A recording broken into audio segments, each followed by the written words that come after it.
Now, Alesia is not the only archaeological site that's been excavated that shows the level of resistance to the Roman expansion. I want to talk about one of the best excavated of these, and that's Maiden Castle in modern Dorchester in England. This is the largest hill fort in Great Britain and was the final holdout of the Roman conquest of Wessex. And Maiden Castle is a really kind of cool site because we have more or less continuous occupation from about 7000 BCE in the Neolithic until the Roman conquest in 47 CE.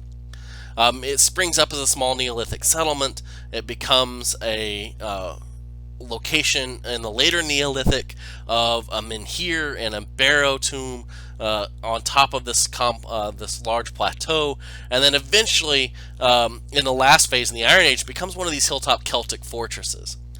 The last phase of occupation is the largest, and it contains a series of 3 walls and embankments.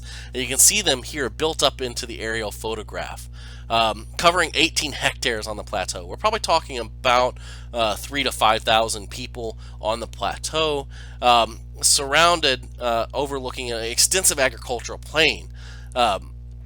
You can kind of see as you work your way up a series of cross sections and networks and connections on the fortification walls themselves. So as you fight through one wall, you have to kind of snake your way around the mountain to get to the other entrance. And this is intentional, right? It creates a kind of a killing funnel to kind of from interior sets of the walls. The largest wall at the site is 20 meters in height. It's about 65 feet. And it's built of stone. So these are incredibly imposing fortresses. And it's no wonder that Maiden Castle was the final holdout because of this. Now, inside of the excavations, Sir Mortimer Wheeler's excavations in the early 20th century found 22,000 stone sling bullets that were recovered that date to the final stage of occupation. So they're incredibly well fortified and armored and ready for a siege. And Wheeler also found 52 burials, and that's what you kind of see up here. And there are 14 males that show evidence of traumatic injury.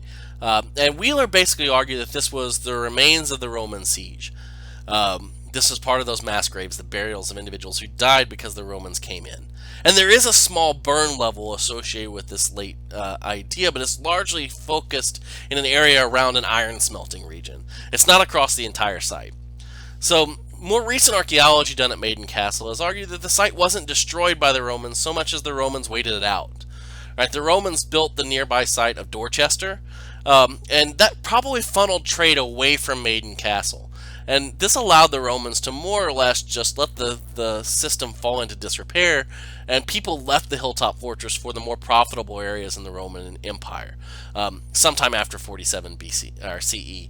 So we may not think about resistance in the same way here, right? We're not looking at the locations of a battlefield the same way we are at Alesia, but we are seeing this kind of last holdouts of Celtic society on this hilltop fortress, overlooking their agricultural fields, refusing for the better part of 100 years to engage in the Roman system, right? So when we start to think about this idea, resistance isn't necessarily direct rebellion in the way that we think about it, right? Resistance, that is being a barbarian in the eyes of Scott, is also about refusing to engage in the economic system, continuing to live outside of that. And that's what we see at Maiden Castle, right?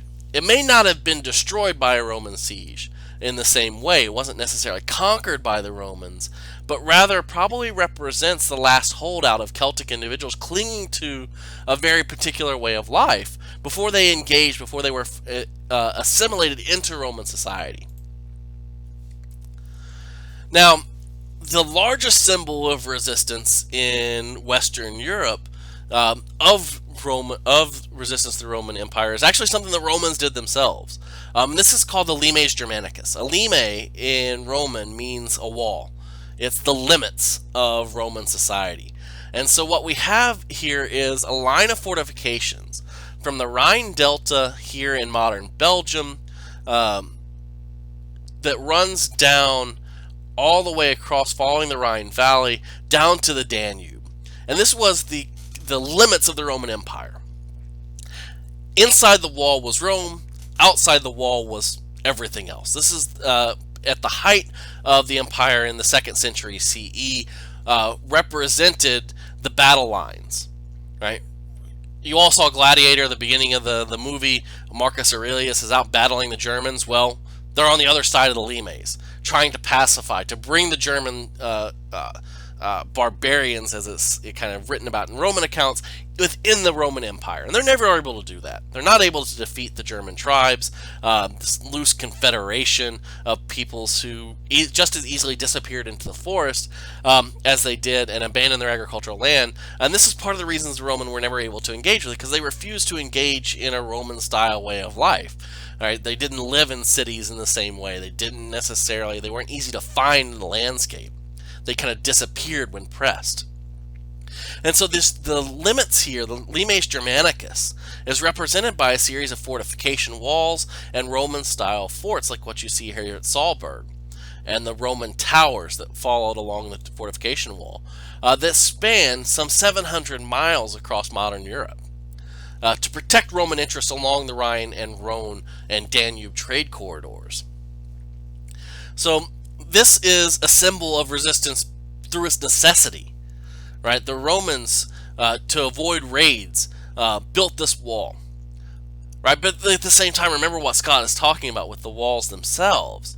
This is as much to keep Roman society in and incorporated, to keep people from leaving out into the German world, to abandoning their tax commitments through this as well. So resistance here through all of these Roman societies is an important manifestation of this wall itself.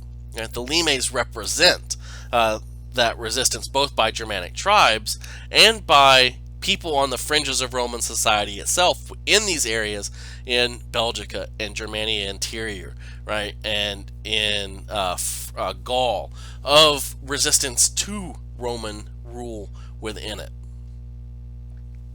Now, I'm not going to say too much about the fall of Rome. I've sent a little video here, but we generally assume this to be because of barbarians like the Goths, the Ostrogoths, the Visigoths, the Vandals, and the Huns. And that's somewhat true, but as the video kind of talks about, it's largely due to Roman infighting as well, and the collapse of the administrative system. But when we start to kind of think about what it means here, this is something I want you to kind of fall back to the Scott reading, right? The state creates, by definition, individuals who are outside it, individuals who resist it, even from within the state. And that is a great problem for the state to overcome. And so this idea of the creation of barbarians and the vilification and also vilification and exclusion of these individuals from society is an incredibly important distinction. And I think that's what makes Scott's analysis so important. But the reality is, as we've seen throughout this class, that Roman society doesn't work without them, because they provide necessary trade goods and for this. So there's a give and take, a symbiotic relationship between, quote, barbarians and the state. And that's what Scott's analysis is ultimately highlighting. And I think it's one of the things that makes his analysis most essential to our understanding, our reconceptualization of the production of the state.